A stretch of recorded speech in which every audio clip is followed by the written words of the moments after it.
сүйер қауым, Қостанай облыстық суперлигасының жартылай финалдық сайыстарын біз бастаймыз.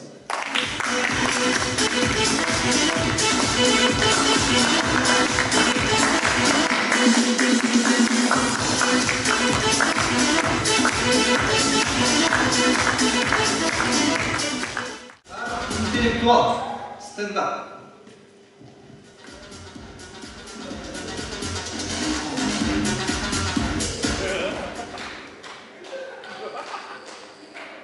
Құрметті ағаларымыз, отырыңдаршы, бір-екі әңгіме бар. Әңгіме дегенде қалай енді? 3 минуттық әңгіме ғой. Мәке, 3 минут.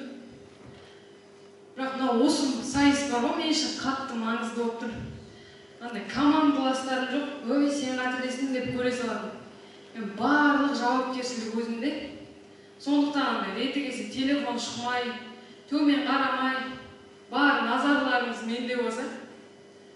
Кейде ойланамын да, мысалы, коронавирус туралы не шығады ғой? Коронавирус туралы статистика шығады ғой, сонда неге жазылып кеткендер саны деген сыз ұстамайды?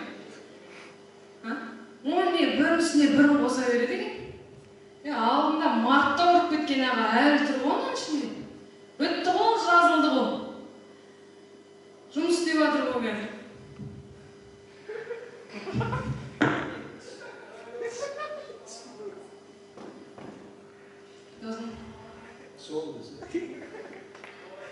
Сосын кейде, сендер ауа райын көресіңдер ма? Сонда қаланың расстановкасын қояды екен, араларында радио тыңдайтындар бар ма?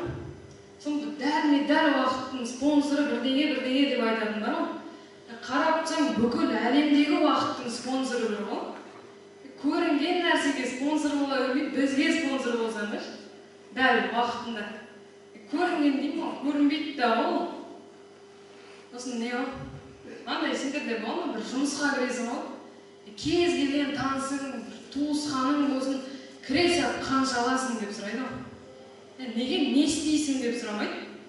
Мүмкін мен халыққа бір пайдалы нәрсемен айналысып жатырмын да, керісінше зияным тиіп кетіп жатыр ма? Мысалы мен кейбіреуші 1,5 миллион алатын, жалақыңды ести сала, ой, брат, давай, баса бер деп кетіп отырады ғой. Күнәға батып атқанымды қайдан білсін олар? Еще не болды, жанында орын бар ма? Тартып алсашы дейтіндер бар ма? Сосын, кейде ол. Сендерде андай бол ма? Бір адамдар болады ғой. Бірдеңе болса, бір барлығына кінәлі акимат, ойбай, олар жеп жатыр, осы бүкілін сатып алған деп жылап шығатын адамдар болады ғой. Сол адамның, жаңағы адамның бір танысы или туысқан акиматта істесінші. Ол өзі көтерілген, баяғыдан оқитын бала еді ғой деп ақтап аласыңдар ғой. Жаңағы адам ұсталып болғанның өзінде. Ол өз емес, жанындағылар подставлять етіп жүрген. Сосын не менттарды жамандай бересіңдер? Ол ешкі алдында керек кезде халықпен бірге болмай ма?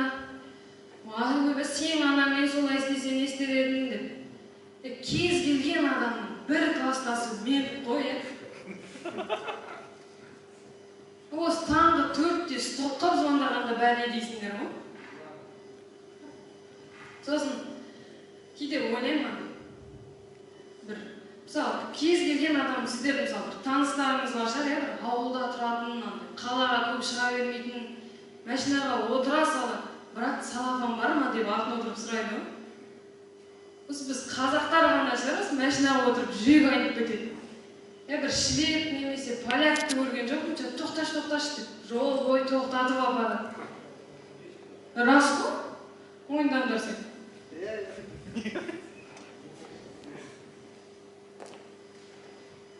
Сосын, сөз соңында сендерге бір өзінің тілегім бар. Тілек дейтін көп қой. Мен бір байқағаным, көп айтылатын, бірақ қабыл болмайтын тілек. Молда бол деген ғой, Че-то молдалар көбейіп баратқан жоқ қой. Бірақ енді бетон қабыл болатын тек ашық аспан деген. Өмірімде аспанның жабық болғанын көрген жоқпын мен. Темірларыңыз қашық болсын, аспандарыңыз қашық. Рахмет. Стендап Қостомар құрамасы. Моно. Қайдыгеш, есім Дастан болады. Мен жалпы Астана қаласында оқимын. Бірақ ауылдағылардың түсінігі бойынша мен пойыздан түсе салам, менімен Назарбаев амандасады екен да. Бүкіл ауылдағылар соған сәлем айтып жібереді. Жалпы мен оларға түсіндіруден шаршадым. Ол жақта қазір Тоқаев деп. Жалпы мен мамандығым программист. Мен әртүрлі мобильдік приложениялармен сайттар жасаймын. Ал ауылдағылардың түсініктері бойынша мен не істей алуым керек? Мен Wi-Fi бұзалуым керек. Отау тігінің настройкасын дұрыстауым керек. Телефондарын жөндеп беруім керек. Жалпы ауылдағы жалғыз программист болғаннан кейін барлық ауылға 42.500-ге заявка тастап берді. Әрқайсысынан, әр заявкадан 2000 теңгеден алып отырмын. Программисттер өте көп табады.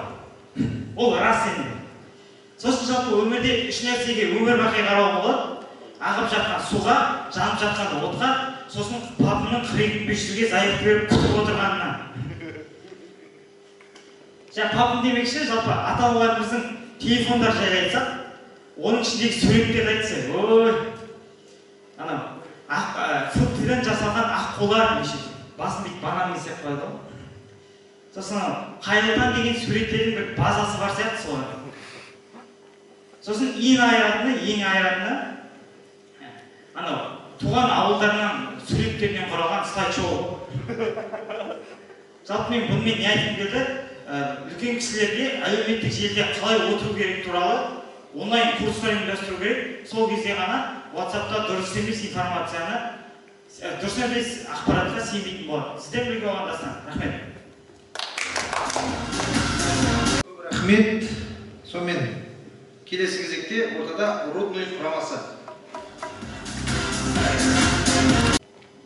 Музыка басынып кеттік.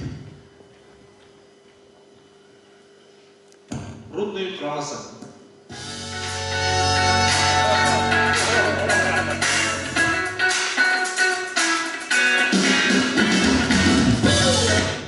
Жігіттер, бұл сәлемдесуді стендап болып, бұл жерде бір өзім сөйлеймін.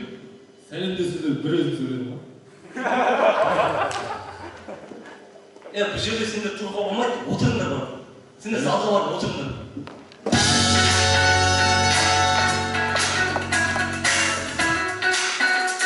Мен негізі ютубтан неше түрлі стендаптар көрдім.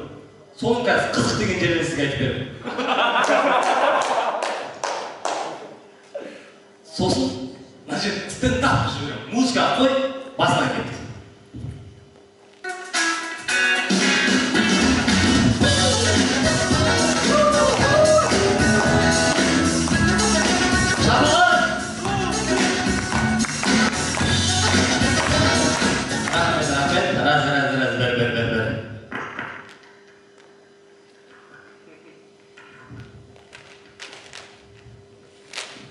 Басын әштекен.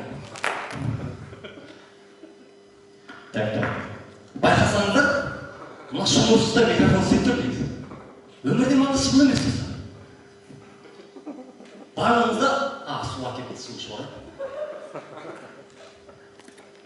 Өмірде маңызды шын емес достар.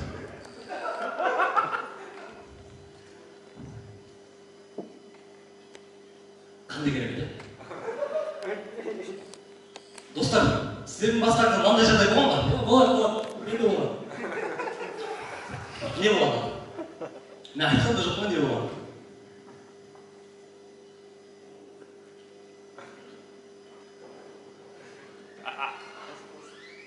Қалдырам дедім ғой. Ой, жей. Сосын, барлығымызда бір ұқтайын деп, барлығын ішіп қоятын бір адамдар бар.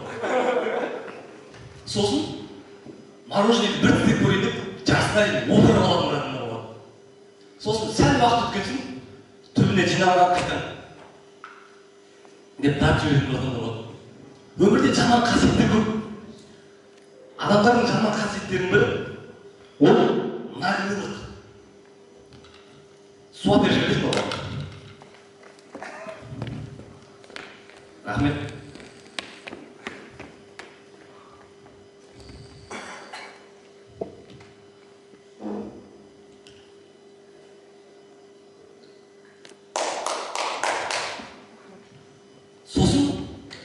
адамдар болады. Тағы бір мәлімет берсін мына. Солай береміз тағы бір. Әберсей, ойнап айтам. Өмірде маңызсыз көрмес. Сосын жаман қасиеттердің бірі ол дым көрмегендік.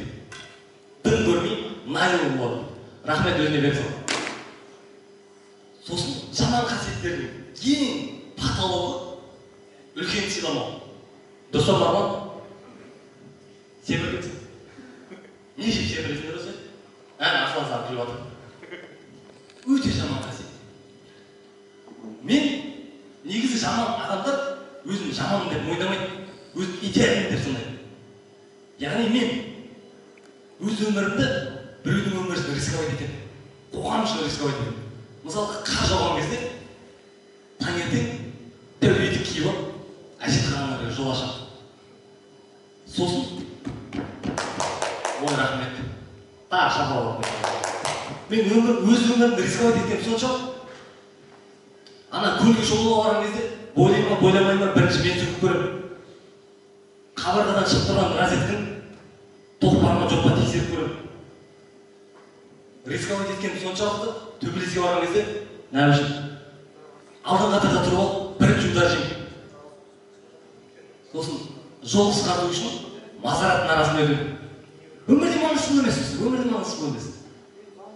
Қай қалада жүрсек те, қай жақта жүрсек те, қазақта бір жақсы сөз бар. Алды болмады сөз тиеді, арты болмады көз тиеді деген. Ортасына қол бұрып жайнап сөз керек. Сіздермен бірге болған Рудныйда стендап береке, рахмет.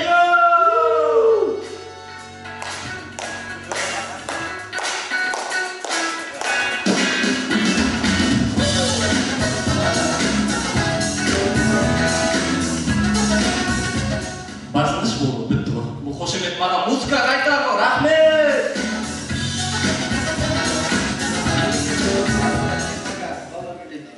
Сонымен көп рахмет. Стендап сайысы аяқталды. Жоғары ұпай 4 ұпай. Сонымен бірінші болып бастаған Компу құрамасы. Стендапері 3.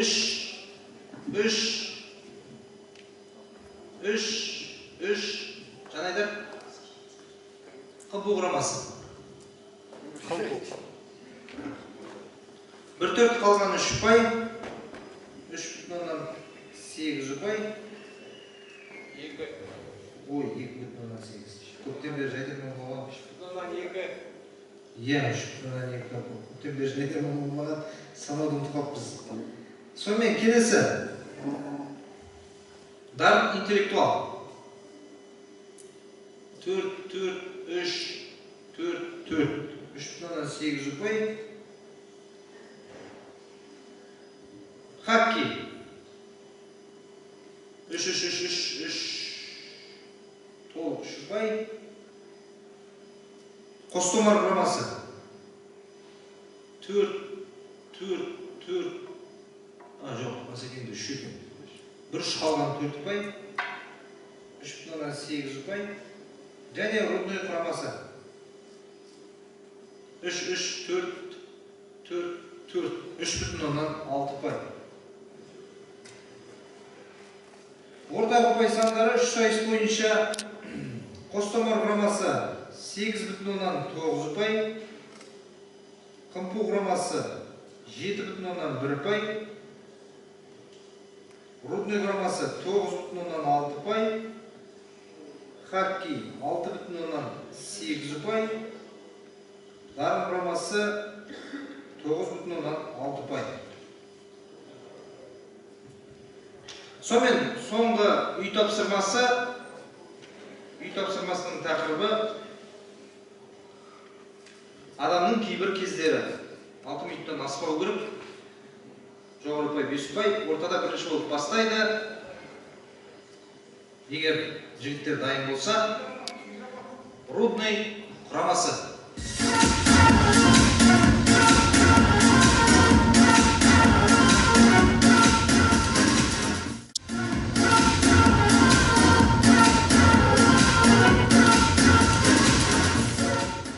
Тақалған кезде дайындалып қотағы. Шыны керек, тақалған кезде дайындалып, Мәкеңнің өзінің сүйікті командаларына тақалған кезде сценарий беріп құтқаратын әдеті бар екен. Шынымен сүйікті командасыңыз ба? Иә. Әйтпесінде құрамында бір қыз жоқ топ па? Қыз жібек деген көрініс қалай болады? Өзің емес пе кеше келіскен еркек жедеп қол алсын. Кеше ғой. Бүгін қыз болып тұрмын ба? Ойнамаймын мен. Ойнайсың. Ойнамасам қызға қол көтермексің ба? Көп сөйлеме. Хабарлаш.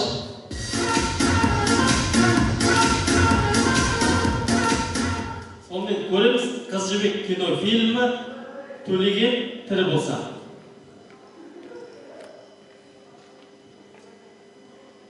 Сәткен Төлеген, тірі болған Төлеген ұзақ баянды да бақытты, кайф өмір сүріпті.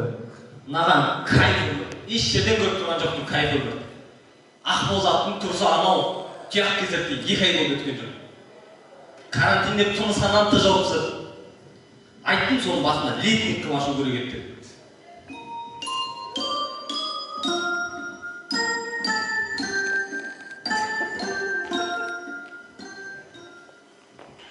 Жай барасың. Не киіп аласың үстіңе? Марғона ғой кигізіп қойған. Нахер сіздің мына сценарийіңіз өлсем де түсінбей кететін жан. Қақта үшін Wi-Fi қойшы беке жан жазғандай. Өмірі бейшарасың, Wi-Fi қойшы анау, тариф саласаң болады ғой өзің. Сен ғой тариф салам деген 2 жарым деген типі төлеп отырған. Не типі жоқ, не 42.500 жоқ, тариф жоқ қалды. Типі төлеген болып жүрсің бе енді? Жұрттың баяғылары ұқсап тұр. Нормально жұмыс істесең, алатын болса ол 42. Көп сөйлеме, кет бар Кетемін мен. Алысқа кетпе, Wi-Fi ұстамай бар. Төлеген, звондапсың ғой, мен Бекежан. Бекежан, осы баяғы сен қыз жібек үшін қырылып, шабысып жүрсің ғой. Соған қарағанда интересің болғандай. Аласың ба?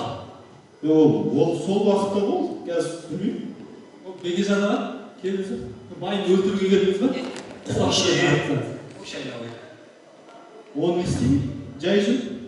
Жай жүрсеңіз мынау. Біз TikTok түсіремек ұстап тұрмыз, камера. Түсіріп алайық. Таңнан кешке дейін осы TikTok.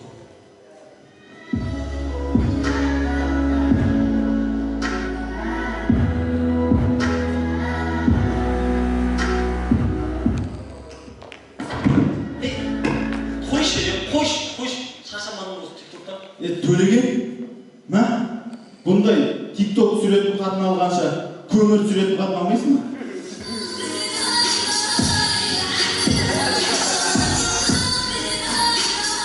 Бекежан, біз TikTok түсірсек те адамның артынан оқ атып тарихта жаман із түсірген жоқпыз.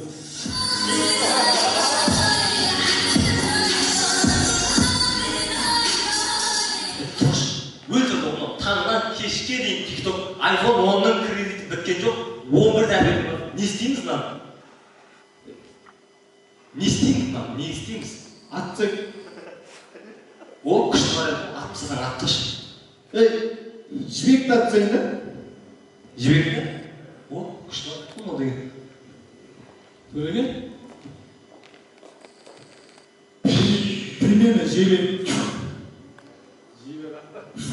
Тауып қоймайсың реквизиттар.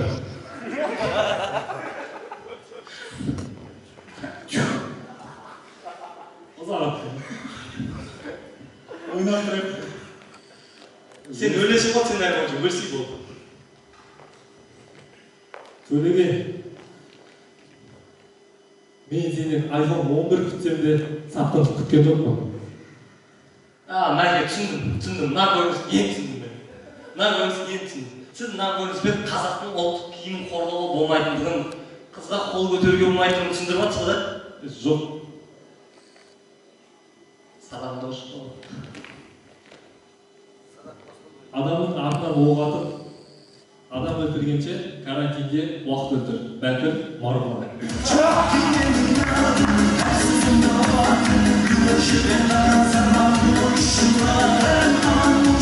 Рахмет. Адамның кейбір кездері жоғарыпай, бесіпай, ортада хакки Нұрсұлтан. Құрметті көрермендер, елестетіп көрейік. Қазақстанда үйі жоқ, күйі жоқ, қаңғыбас, яғни элитный бонждардың сайысы. Құрметті достар, құрметті көрермендер, тамашалаймыз. Бұл Қазақстандағы ең бай, ең әдемі районда тұратын бонждар, яғни қаңғыбастардың сайысы. Бұл еще финалдық сайыс, достар. Сондықтан тамашалаймыз. Оң жақ қапталдан шығатын Заречный районынан келген буамыз Серега!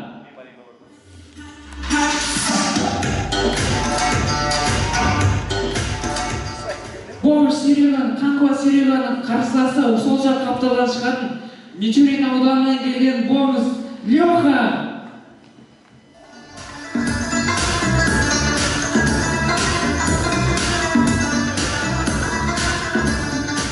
Құрметті қаңғыбастар, сіздерді бірінші өзіміздің жарысымызды бастамас бұрын көз таластыру сайысына шақырамын.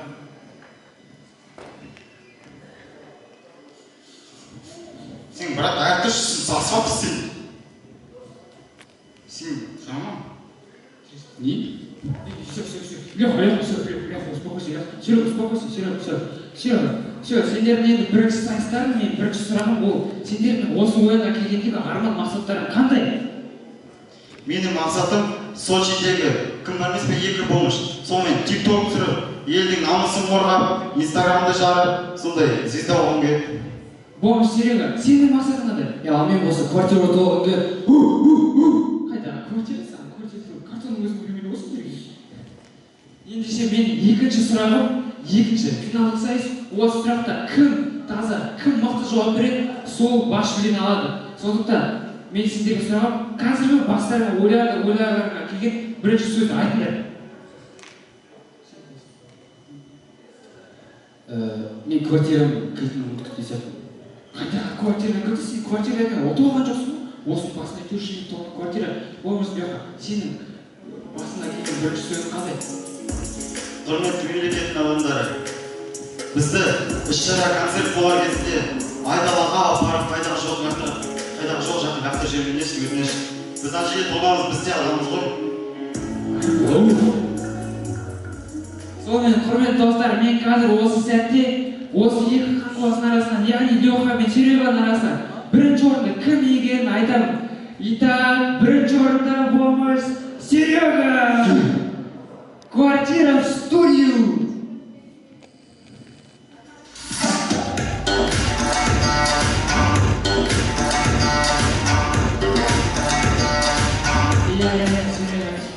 Жаңадан квартираны құтты болсын. қалай тұрмын? Ой, брат, уайымдамасаң, мен өзім тұрдым ғой 3 жыл бойы. Ішіне кіресің, осылай отырасың, осылай жатып ұйықтайсың, аспанға қарап, жұлдыздарға қарап. Завтра сквозняк болмайды да, ішінде күшті орын, ауырмайсың, бүйрегің ауырмайтын ғой. Ал енді біздің екінші орын иеленген қаңғыбас Леха, самокат с аптечкой.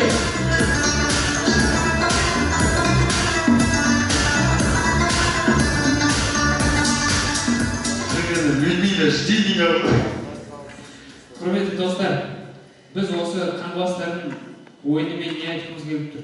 Білімдіден шыққан сөз талаптыға болсын кезді. Яғни білімдіден шыққан сөз әрдайым талаптың басына жақсы жететін болса, елімізде осындай қаңғыбастар аз болады. Сіздердің алдарыңызда университет Нұр-Сұлтан қаласы қаржы академиясы хоккей құрамасы. Назарларыңызға рахмет.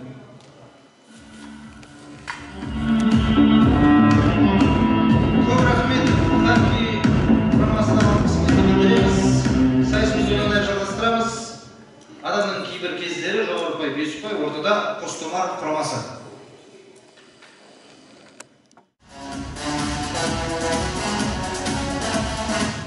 Қазақ ертегісі біздің нұсқамызда. Ертеде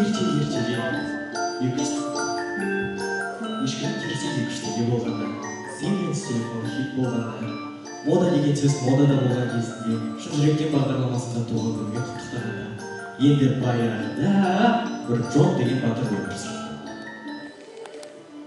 Джон 23 жаста. Бойдақ, сүйікті тамақ халал. Ол бір түрлі адам еді. Алау телеарнасының ауа райын көріп қана қоймай, оны кәдімгідей көреді. Өте заманауи батыр. AirPods-пен адай күйін тыңдап соғысқа шығады. Кезекті бір соғысынан орманда келе жатып, бір кезде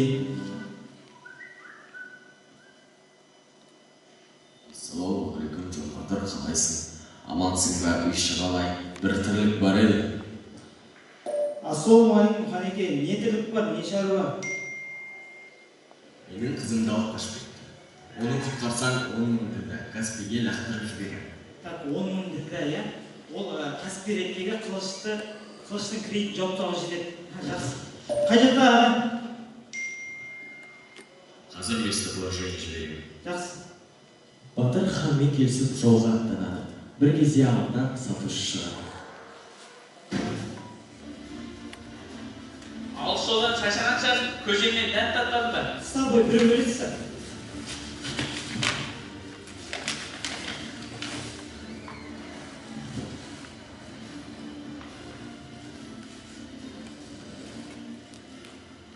Бұзылған ғой, мен бұзылған көжелер улап жеді ма, біле білсең мен құйрық май жеп, көбейтіздің балшығын жаққан, маған ол түгіл коронавирус қалмайды.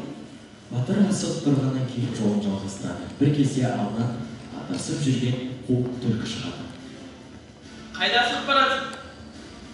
Сенің шаруаң қанша құлқы сен басына ерген соң кетші. Асығып баратса ендіра бер шақырмайсың ба? Иә, дұрыс айтасың. Водитель подъехал. Жақсы кеттім. Батыр үш түн жүретін жолды Рено Логанға мініп 15 секундта сылымның үйіне келеді. Жоқ, мен сені келетінді білгем. Қайдан білдің, Майк? WhatsApp-та статусыңнан көрген, өзің шынымен бір түрлі екенсің.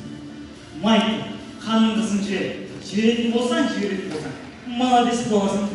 Сен етіп маған жіберлей берме.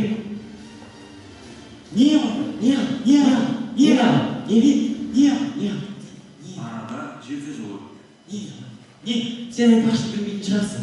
Жаңағы қуық үкімет сатушының саған мен жіберген. Сені алдап өлтіргім келді. Оны қойшы. Сен оңайша көжесі дей ма? Дәмін көрсей? Актер. Жалпы айтқанда, айттым ғой саған, көбейтіздің басын жақ деп. Сонымен Батыр хан қызын құтқарып, кәсіпкерліктегі қарыздарын жауып, бақытты баянды ғұмыр кешеді. Сен ба автор, істеп айтсайсың.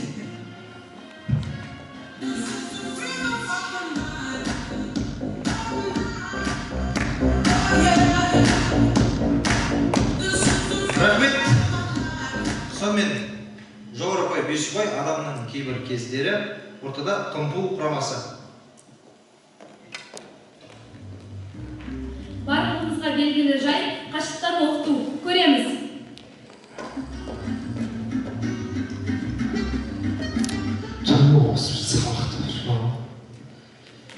Сонымен, құрметті оқушылар, сіздерге үй жұмысына, мысалы сіздердің қолдарыңызда 10 теңге бар делік.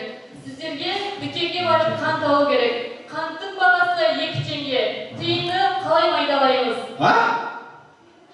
Тиынды қалай майдалаймыз? Ойлануға 5 минут берем, мен 5 минуттан кейін қазір келем. Мама!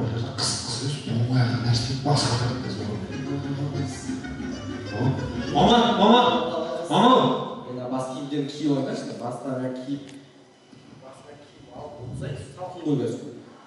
Мама, сен оны қойшы, аңғарама, оған беріп жатыр. Есіп. Мен деген балам білесің ба, мен баяғыда қызылмен оқығанмын мектепте. Ойыңызда сөз. Өткенде әкем дәмесі өтеді, қызылға өтеді. Сен білмейсің ба, мен қызылмен оқығанмын ғой мен.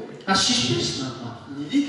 Қара. Шалмақпен су бір алма ма? Жоқ, 10 теңгелерден соған 2 теңгесіне қант алып, қалған майдаладың. Иә. Мен сен андай есеп жақсы оққан, бірақ мынандай есеп қиын болады. Шалмақпен бір алма қосу деген жоқ па андай? Жоқ, ондай жоқ. Неше отырсыңдар?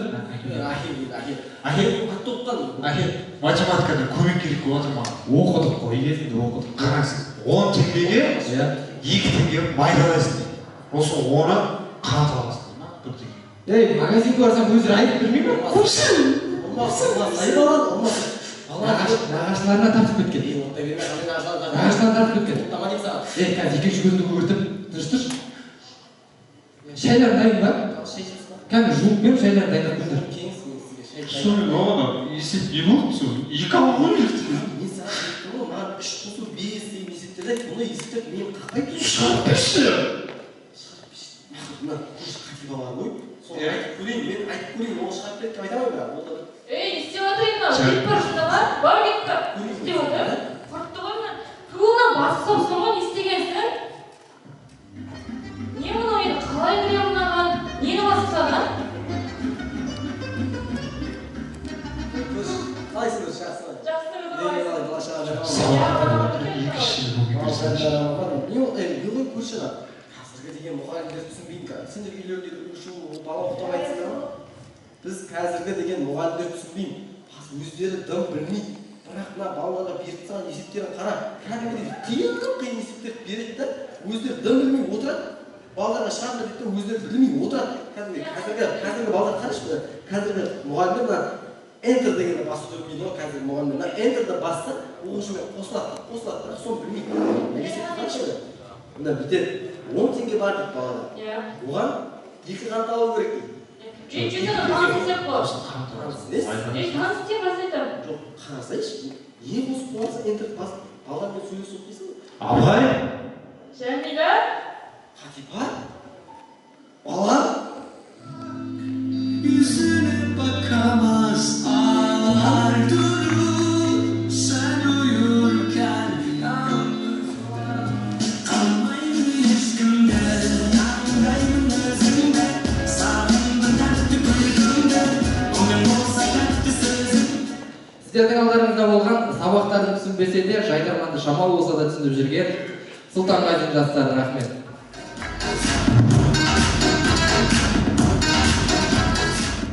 Жоғары ұпай 5 ұпай. Тақырыбы адамның кейбір кездері.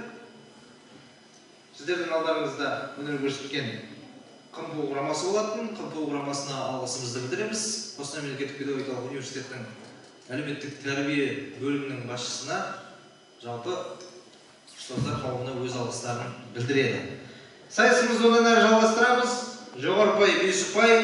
Адамның кейбір кездері, ортада дарын интеллектуал.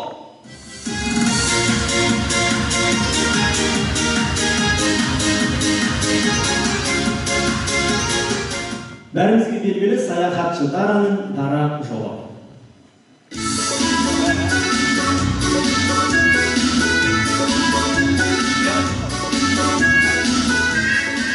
Сәлем достар, менің атым Дара, ал сенің? Қуасыңда кіммен жүрасың? Айналдырған бейсақ адам отыр. Оның үстіне талмау. Мен өзімнің теледидардың ар жағындағы достарымнан сұрап жатырмын. Бір екеуінің атын айтшы. Менің жасым 12-де, ал сенің ше? Сен аса ауырадың болсаң айтсың. Дәрі тегін беріп жатыр, қаралтуайын. Бұл менің досым Боти, ол маймыл. Бәрі боянбайшы ғой, маймыл деп бетіне басқан.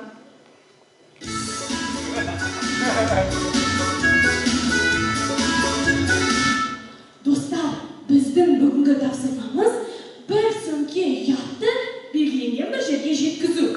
Оның ұят екенін қайдан білдің? Өзің қарап көр. Рас ұят екен, абарт берейік. Не болды Дара? Анда шортиң нұсқа емеспін? Қазақтың қыз емессің ба? Арманысың ба? Өзі бері ұятты. Жоқ, нормально. Сос кірді екен. Достар, бізге саяхатқа аттану үшін не керек? Палатка керек. Дұрыс, карта керек. Ендеше барлығымыз бірге карта деп айғайлайықшы. Карта! Карта! Қумаш деймін жаңа. 40-тан асқан еркектер карта деп айғайласа. Қатын кошелек тақпел бір парты жіберейік деп тұрып бүйтіп болуы мүмкін. Барлығымыз бірге карта! Карта! Карта! Мен картамын! Мен картамын! Мен картамын! Мен картамын! Мен картамын! Мен картамын! Мен картамын! Мен картамын! Мен картамын! Сарылдамаш. Бір жол картасы 2020 болса екен айғайлап айтады. Жай география кабинетінде тұратын картасың ғой сен. Достар, біз бұл ұятты кімге апара аламыз, Боти? Бүйтіп, мен бір акиматта бір жолдас боламыз. Соған апарып берейін. Анаған ұят жетіспейді бар ғой енді. Сен акиматқа жолды білесің бе? Достар, сендерге бұл тапсырманы орындау үшін ең алғаш ЕГОВ порталына кіру керексіңдер. ЭЦП ашып, онлайн кезекке тұру керексіңдер. Қиыншылықтар туындап жатса, 1414 нөміріне хабарласыңдар. Олар міндетті түрде жауап береді. Сен таза мүмкін емес нәрселерді айттың ғой. Дара, бір осы ұят ұстап жүрсің ағанда. Нағыз болмай жатса, сендерге таныс керек болады. Ал менде таныс жоқ. мен кеттім.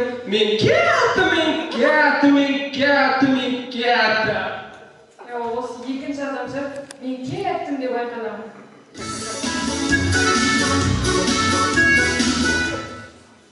Енді бұл ұятты қалай апарамыз? Өзім танысым оған нағып шақырып алып жүрсің. Мен білем қалай алып кет.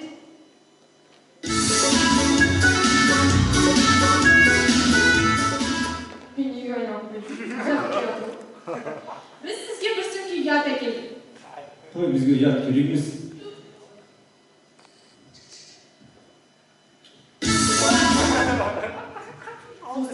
Сіздер осы жерде алаяқты көріп тұрсыңдар ма?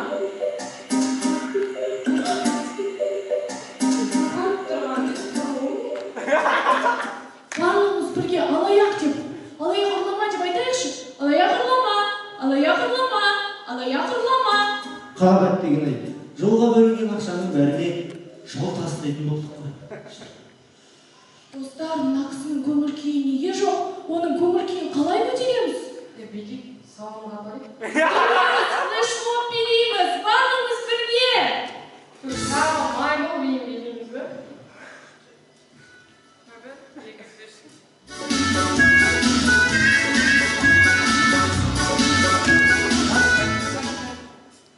Осы үкіметтікі не болды? Кез келген адамға флешмоб билет жүретіндер дейсіз.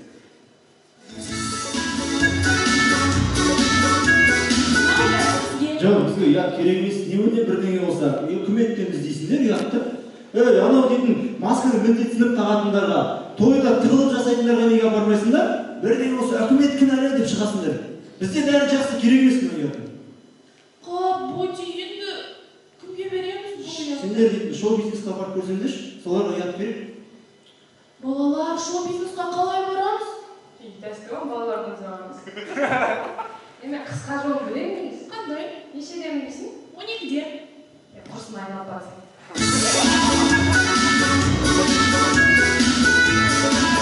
Қыздар белгілі ме? Тез-тез шешімі киімдерін ауысып сақтап өте тез-тез давай. Жоқ, біз сізге ұят әкелдік. Ұят? Қанша ұят көрдің? Бір сөмке? Бір сөмке? Жетпейді ғой бізге бір сөмке деген. Кәмшеттің өзінен арқылы онда қуасың ба? керек емес бізге керек емес. Боти, енді не істейміз? Жатып алып жейміз. Тағы кімге ұят жоқ? Ұлы сөзде ұят жоқ. Мен білем негізін не істеу керек. Видите, осы бір сөмке ұятты блогерларға беріп, ұятты блогерлік деп киіп жаса бересің. Болмайларды стол арқылы ойнатсағым, қазір халыққа солай тезірек жетеді.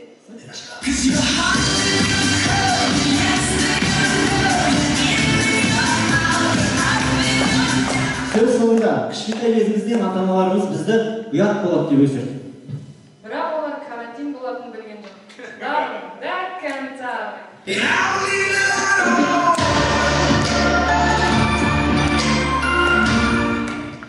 Көп рахмет. Сонымен бүгінгі Қостанай облыстық суперлигасының жартылай финалдық сайыстары өз мәресіне жетті.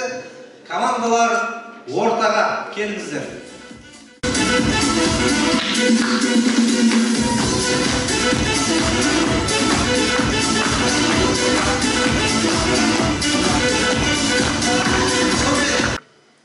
Сонымен қазылар алқасы бүгінгі ойын жайлы қысқа нұсқа микрофон апарып берсеңіздер.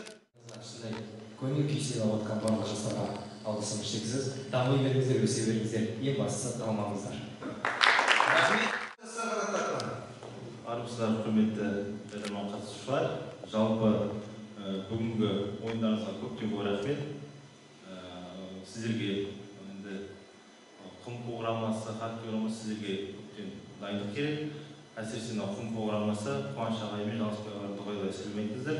Дұрыстап сіздерді дайындап, келесі маусымға жақсы өнер көрсетуге сенімдемін. Рахмет. Бұл кісі әр қазылар алқасының төрағасы. Рахмет, ойын жақсы болып, барлық командамызға рахмет. Осында қиын заманда келіп, уақыттарын бөліп, өнерлерін көрсетіп дайындалдар тек алға. Енді толық залда келесі ойын толық залда өтсін деген ниеттеміз. Рахмет. Жалпы бұл сайыстан кейінгі карантиннен кейінгі алғашқы ойындардың бірі болып отыр, бірақ көп команда келе алмай. Бүгінгі ойында енді 5-ақ команда атап өтетін болса, КМО құрамасы әлі жас болғанмен ниеттерім бар.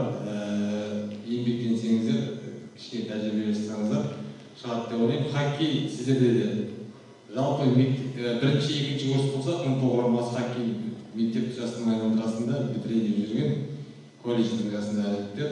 Әлі барлығы алда деп ойлаймын, әсіресе мына көк киіп тұрған жігіт, сенде жайдарманда әлі 1-2 жыл алатын болсаң, жақсы жайдарман шығады деп ойлаймын. Өйткені дәл сіздердің қастарыңызда тұрған командаларда осылай бастаған. Сіздерден де онша емес болған болды дәуіршілер мысалға. Және де жоғары лиганың екі тобы өз деңгейінде деп айта алмаймын, сәл төмендеу, бірақ енді қазір жағдайға байланысты жақсы ойын көрсетті деп ойлаймын. Келесі ойындарда одан да мықты кемшіліктер бар, оны айта беруге болады. Және де сол жас буынмен мықты емес, кәрі буынды жалғастырып тұрған Семенов құрамасы никуда не сюда команда дейді, жалғыз. Жас деп кәрі деп айтайын десең, жастары кішкентай, мектепті өтірмегендер де бар арасы. Бірақ енді опыт жоқ дейін десең, 17-ші маусым ойнап отыр. Сондықтан білмеймін, солай сияқты. Сондықтан сіздерге де әлі жұмыс істеу керек, барлықтарыңызға да, бірақ бағыт, направление дұрыс деп ойлаймын. Ойын үшін жалпы уақыттарыңызды бөліп, өзіңіздің дамуыңыз үшін сәлде болсын жұмыс істегендер үшін барлықтарыңа рахмет айтамын. Рахмет. Қосатын ешқандай айтарым жоқ, дайындықтарымыз жоқ екен, ол түсінікті, ол карантин болды, дайындауға мүмкіндік болмады дегендей. Бірақ десе дегенмен Рудный құрамасы айтып қалды ғой, группасы Рудный құрамасы ең төменге түсіп кетті деп. Ең төменге түсірмегенмен бірлеріне байланысты іздей, шамалы болса сіздер де шығармашылық адамсыздар ғой, шамалы бір ізденіп жүргендеріңізде дұрысырақ болар еді деп айтар едім. Болашақта соны ескерерсіздер. Сосын жаңағы әзілдердің арасында да жақсы бір байқалмай айтып кетіп жатқан бір ащы шындық деп айтуға болады ма, өткір әзілдер болып, жаңағы кетемін деп айқайлаған деп есінде алғансың, екінші адам деп айтып алған өте бір сәтті әзіл деп ойлаймын өзімше. Енді қашанғыда енді сәлемдесулердің сияқты, бүкіл осы кезең сәлемдесулердің сияқты болғанда ғана, әсіресе Дарын, Рудный, Қостомар, бүкіл кезеңде сәлемдесу сияқты ойнаған кезде ойын тіпті бір керемет әдемі көңіл күймен келген едім, сол көңіл күймен шығып беретін едім да, осыдан кішкене аяқ жағында жаңағы көңіліміз түсіп кеткен жайы бар. Сол енді біздің ғана емес, өздеріңіздің де көңілдеріңіз ойлаңыздар. 3 команда өтеді, оны қасиет үйретіп жүрген. Финал өтеді 3 команда. Жақсы. Сайыстарында ұпай сандары 9,8 ұпай. Хоккей Нұрсұлтан. 10,3 ұпай. КМПУ құрамасы. 12,1 ұпай. Қостомар. 13,6 Рудный құрамасы. Және 14,4 ұпай Дарын интеллектуал.